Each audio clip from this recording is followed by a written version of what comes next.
ये महर्षि दयानंद जी महाराज का द्वितीय जन्म शताब्दी वर्ष समारोह 1 तारीख से प्रारंभ हो रहा है, 1 फरवरी से।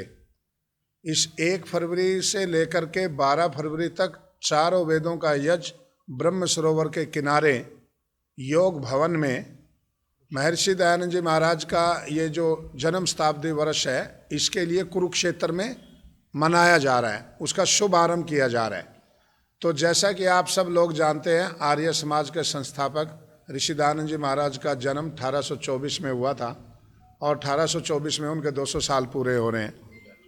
तो 2024 में तो आगे वर्ष भर कार्यक्रम चलेंगे। ऋषि दयानंद जी महाराज ने जैसे अपने समय में एक बार सभी मत पंथों और धर्माचार्यों की एक सभा बुला करके, दरबार लगा करके, विक्टोरिया दरबार के बराबर में 1877 में उस समय एक विचार किया था कि सब मिलकर के आगे बढ़ें। तो हमने भी उनकी द्वितीय जन्म शताब्दी समारोह के प्रारंभ में, शुभ शुरुआत में, या उसका कहिए उसका प्रारंभ, इसी उनके विचार को पुष्ट करते हुए सभी मत पंथ और धर्माचार्यों को आमंत्रित करके उसको मनाने का फैसला किया है, जिसमें पूज्य स्वामी रामदेव जी महाराज, पूज्य स्वामी अवधेशानंद जी गिरी, पूज्य स्वामी गोविंद गिरी जी महाराज, पूज्य स्वामी रविंद्रपुरी जी अखाड़ा परिषद के अध्यक्ष और अन्य मतावलंबियों में भारत के चीफ इमाम, गुरुद्वारा जो हमारी शिरोमणि गुरुद्वारा प्रबंधक कमेटी है उसके सरदार हरजिंदर सिंह धामी जो अध्यक्ष हैं, वो बौद्ध, जैन और ईसाईयत को मानने वाली परंपराएं, और भी जो भारत में हमारा रविदास परंपरा को मानने वाले संत और हमारा वाल्मीकि समाज की परंपरा को मानने वाले संत, सभी संतों को हमने आहूत किया है और सब मिलकर के मानव मात्र को एक संदेश देंगे कि इस धरती पर परम पिता परमेश्वर की सब संतान है और सब आगे बढ़ कर के मिलजुल करके धर्म का पालन करते हुए इस देश को आगे लेकर के जाएं। इसके अतिरिक्त वर्ष भर चलने वाले कार्यक्रमों का बहुत एक लंबा जखीरा है, पर ये जो 12 दिन का कार्यक्रम होगा, इस 12 दिन के कार्यक्रम में सूर्योदय की पहली किरण से यज्ञ की अग्नि प्रज्वलित हो जाएगी और सूर्यास्त तक लगातार मंत्र पाठ, आहुतियाँ, प्रवचन और संदेश वेदों के दिए जाएंगे। इसके अतिरिक्त महर्षि दयानंद जी महाराज के जीवन के पक्ष को लेकर के 12 के 12 दिन कॉन्फ्रेंस, अंतर्राष्ट्रीय कॉन्फ्रेंस, सेमिनार और एक संवाद का प्रोग्राम रखा है।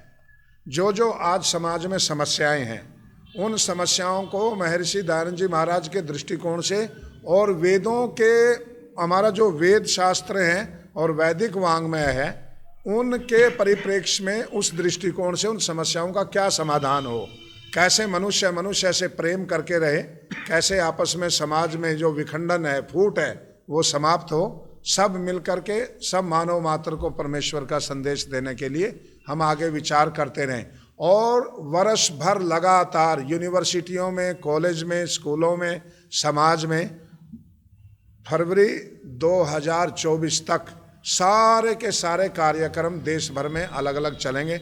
हम भी अपनी यात्राएं लेकर के अलग अलग दिशाओं में निकलेंगे। ये इस कार्यक्रम की मुख्य रूप से एक भूमिका है और इसमें बहुत बड़ी भूमिका भारतीय धर्म संसद को आमंत्रित करने के लिए और उसको यहाँ तक लाने के लिए पूज्य गोस्वामी सुशील जी महाराज ने निभाई है, जो भारतीय धर्म संसद के अध्यक्ष हैं। उन्होंने सभी को आमंत्रित किया और हमें भी ये विश्वास दिलाया कि स्वामी जी महाराज, हम सब लोग आएंगे, मिलकर के एक विचार देंगे और महर्षि दयानंद जी महाराज ने समाज के हर एक वर्ग के लिए, हर एक पक्ष के लिए, कोई ऐसा पक्ष छोड़ा नहीं समाज का जिसके लिए उन्होंने काम न किया। हम सब मिलकर के ऋषि दयानंद जी महाराज को श्रद्धांजलि दे करके द्वितीय जन्म शताब्दी समारोह का शुभारंभ करेंगे। कुरुक्षेत्र में ब्रह्म सरोवर के किनारे योग भवन, उसके साथ उसके अंदर ये आयोजन होगा। मुख्य अतिथि तो हर रोज के अलग अलग रहेंगे। हमारा प्रयास लगातार चल रहा है। उस दिन धर्म संसद के समापन पर माननीय मुख्यमंत्री मनोहर लाल जी खट्टर को भी आमंत्रित करके सभी का आई हुई आध्यात्मिक, धार्मिक विभूतियों का स्वागत सत्कार कराया जाए, क्योंकि ये हरियाणा की भूमि है। यहाँ स्वागत, आतिथ्य और सत्कार की अलग ढंग की परंपरा है। तो मान्य हमारे बीच में आज वो आकस्मिक किसी एक कोई कार्यक्रम के कारण माननीय सांसद महोदय उपस्थित नहीं हो पाए, नहीं तो उन्होंने भी साथ में हमके बैठ करके वो इस कार्यक्रम के इसके आयोजन में संयोजन में सब हम कंधा से कंधा मिला करके काम कर रहे हैं। माननीय सांसद हमारे संजय भाटिया जी के साथ इस विषय में 2-3 मीटिंगें हमारी हो चुकी हैं, उनके घर पे भी करनाल पे भी हम सब उनसे पूरा विचार विमर्श करके ये कार्यक्रम संचालित किया है। कार्यक्रम में विशेष क्या रहेगा? विशेष तो ये रहेगा कि पूरे के पूरे 12 दिन एक तो 4 वेदों का यज्ञ होगा और इस यज्ञ की ब्रह्मा भारत में सबसे पहली ऐसी विदुषी हैं पद्म श्री का जिन्हें अभी अभी सम्मान प्राप्त हुआ है, आचार्य डॉक्टर सुकामा जी, कन्या गुरुकुल रुड़की की, वो पहले से इस यज्ञ की ब्रह्मा निश्चित हैं। उनकी ब्रह्मचारिणियाँ महिला यज्ञ की ब्रह्मा होगी जिस महिला को महर्षि दयानंद जी महाराज से पहले वेद पढ़ने का अधिकार ही नहीं था। महर्षि दयानंद जी महाराज ने आवाज़ उठाई कि जैसे पुरुषों को अधिकार है ऐसे महिलाओं को भी वेद पढ़ने का अधिकार है, तो हमने निश्चय किया महिला इस यज्ञ की ब्रह्मा होगी, ब्रह्मचारिणियाँ वेद पाठ करेंगी, बाकी अंतर्राष्ट्रीय स्तर के लोग आएंगे और महर्षि दयानंद जी महाराज की समाज को देन, वर्तमान की समस्याएं और आगे समाज को कैसे लेकर के जाएं, भारत को ज्ञान में, विज्ञान में, विद्या में, तप में, योग में विश्व गुरु कैसे बनाया जाए, इन विषयों पर चर्चा होगी। 12 के 12 दिन सेमिनार होंगे। स्वामी जी, कहीं ना कहीं धर्म को बढ़ावा मिल रहा है इस प्रकार के कार्यक्रम से। जी। तो आपका जो आजकल चला हुआ लव जिहाद, जी। अभी आप कुछ देर पहले बोल रहे थे कि भाई मुस्लिम समाज के भी कुछ लोग इसमें शामिल होंगे। जी। दूसरी एक तरफ तो वो हिंदुओं की तरफ शामिल हो रहे हैं कार्यक्रम में, दूसरी तरफ वो लव जिहाद को बढ़ावा दे रहे हैं। जी। इस विषय में क्या कहना चाहेंगे? हमारा ये कहना है कि ये जो विवाह इत्यादि का जो एक सामाजिक रिश्ता है और ये जीवन संगनी बनने और बनाने के ये जो नियम हैं, ये समाज में प्रचलित परंपराओं के अनुसार सबको एक उन नियमों का संवैधानिक छूट का लाभ लेकर के या उन नियमों के दायरे में बढ़ कर के ये आगे आना चाहिए। लव और जिहाद ये दोनों ही शब्द विपरीत हैं। लव में और जिहाद में तो कोई मेल मिलाप ही नहीं। पति पत्नी का प्रेम, युवक और युवती का प्रेम और उसको जिहाद के साथ जोड़ना या जिहाद के लिए उसका उपयोग करना, ये तो समाज के किसी भी वर्ग को स्वीकार्य नहीं है। जी। जी। जी। जी। हाँ, इसमें ऐसा है, जब तक सफलता नहीं मिलेगी तब तक ये प्रयास चलते ही रहेंगे। हम ज़मीन से पानी खोद करके मीठा पानी निकाल करके खेत में पानी लगाने का प्रयास करते हैं। मैं तो किसान का पुत्र हूँ, हमारे परिवार वालों ने 10 जगह ज़मीन खोद करके ट्यूबवेल लगाया, पानी नहीं निकला, लगे रहे, 11वीं जगह निकल गया। तो ऐसा है कि इसमें लगे रहेंगे प्रयास में, क्योंकि साधु, सन्यासी, समाज के आचार्य, आध्यात्मिक लोग, ये सब लोग मार्गदर्शक हैं, उनको कहीं ना कहीं नेतृत्व देते हैं। तो ये सब लोग मिलकर के ऐसे विचार करते जाएंगे, एक दिन एक सहमत हो जाएंगे, एक मत हो जाएंगे। हमें ऐसा विश्वास है। वो आशा उम्मीद तो ये हम सोचते हैं कि ये 1 फरवरी है, उसी दिन हम हो जाएंगे।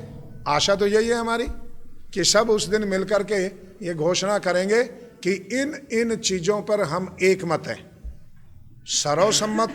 कुछ तो बातें ऐसी हैं जिन पे हम सब सहमत हैं, तो कुछ ऐसी हैं कि जिन पे असहमत है, तो असहमत वाले पक्ष को छोड़ेंगे, सहमत वाले पक्ष का और थोड़ा दायरा बढ़ाएंगे, उसमें कुछ और ऐड करेंगे। स्वामी, मूर्ति पूजा को आप लोग सही नहीं मानते और इसमें पूरे प्रोग्राम में आपने सभी समाज को लेकर के चलने की बात की। जी।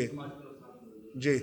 मूर्ति पूजा करते हैं कैसे? नहीं, हमारे मतलब ये हमारा एक व्यक्तिगत, मैंने बोला ना, ऋषि दयानंद जी महाराज भी मूर्ति पूजा को नहीं मानते थे, उन्होंने भी फिर भी सभी मूर्ति पूजकों को बुलाया।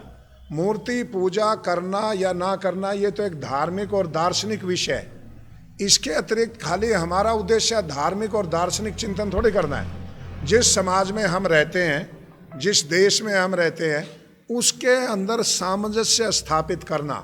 एक परिवार में जैसे एक विचार को मानने वाला कोई भी परिवार नहीं है, एक परिवार के भिन्न भिन्न विचार होते हैं, फिर भी कुछ विषय ऐसे होते हैं वो जो सब पे इकट्ठा बैठ करके चिंतन करते हैं। ऐसे ही हम करेंगे, पूजा पद्धति हमारी अलग अलग होती है, पर उद्देश्य उसका सबका एक है। उस उद्देश्य का दायरा बढ़ाएंगे, उस उद्देश्य को और थोड़ा उदार करेंगे, ये हमारा उद्देश्य है इसका।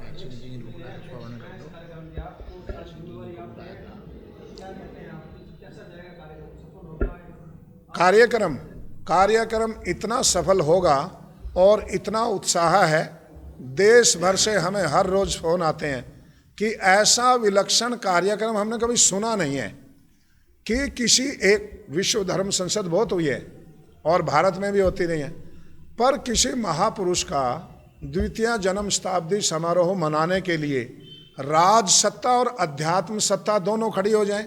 राज सत्ता भी खड़ी हो रही है। माननीय भारत के प्रधानमंत्री नरेंद्र मोदी जी 12 तारीख को दिल्ली में इंदिरा गांधी स्टेडियम में 20,000 लोगों की उपस्थिति में वो इसका वहाँ पर उसका घोषणा कर रहे हैं।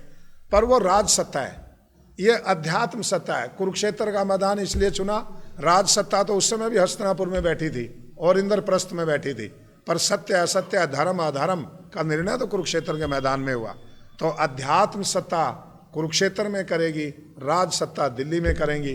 दोनों सत्ताओं का उद्देश्य एक है कि महर्षि दयानंद जी महाराज के उस दृष्टिकोण को व्यापक करना जो उस समय वो समाज को एक करना चाहते थे। पूरे प्रोग्राम में हरियाणा भर से लोग आएंगे, पूरे देश से लोग आएंगे। हमारे पास अभी भी सैकड़ों कॉल आती हैं कि हर जगह से आते हैं, क्योंकि आजकल सोशल मीडिया का समय है। यदि सोशल मीडिया नहीं होता तो पूरे हरियाणा से ही आते, पर सोशल मीडिया आजकल तो विदेश से भी संपर्क आ रहा है। मेरे पास में आते आते यहीं से, मैं पता नहीं कौन से देश का था वो, मैंने कहा आप 6 बजे के बाद में फ़ोन करना। दोबारा मैंने कहा कॉल बैक करता हूँ, किया तो वो इंटरनेशनल कॉल मिली। शहर में होल्डिंग स्पॉट्स लगे हुए हैं, उस पर लिखा गया है कि इतना यश होगा, इतने हवन कुंड होंगे, इतने एकड़ में होगा, वो भी बता दो। नहीं, इसमें हमारा एक ही हवन कुंड होगा, वो बहुत बड़ा होगा और बहुत सुंदर घास फूस ठठेरा बांस की बहुत सुंदर यज्ञशाला होगी, जैसे पुराना एक ऋषि मुनियों के आश्रम की हम कल्पना करते हैं। और उसमें लगभग 15 क्विंटल सामग्री बहुत उच्च कोटि की उत्तम औषधियों को मिला करके तैयार की हुई, और देसी गाय का 11 क्विंटल घी, जो भारतीय नस्ल की देसी गाय है उसका इतना घी इकट्ठा करके और उससे यज्ञ होगा। सारे वातावरण में एक अलग सुगंधी फैलेगी और वेद के मंत्रों की गूंज जाएगी।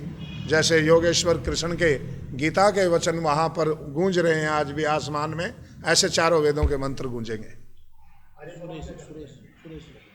स्वामी जी ने बड़े विस्तार से ही आपको बताया, और मैं तो आप सभी प्रेस मीडिया के साथी हैं, आपसे भी ये निवेदन करूंगा इस प्रेस कॉन्फ्रेंस के माध्यम से कि आप भी इसका ज़्यादा से ज़्यादा प्रचार प्रसार करें, क्योंकि ये किसी कोई निजी व्यक्ति को किसी को बढ़ाने के लिए नहीं है, अभी तो अपने महापुरुषों को जिन्होंने इस देश के हर प्रकार के विकास में जिनका योगदान रहा है, उनकी द्विशताब्दी के माध्यम से और हम अच्छे से अपने जीवन में एक बड़े कार्य महान कार्य कैसे कर पाएँ, इस प्रकार का हमारा ये प्रयास है। और मेरी आपसे निवेदन है कि आप सभी इसमें इसके प्रचार प्रसार में आप सहयोग करें।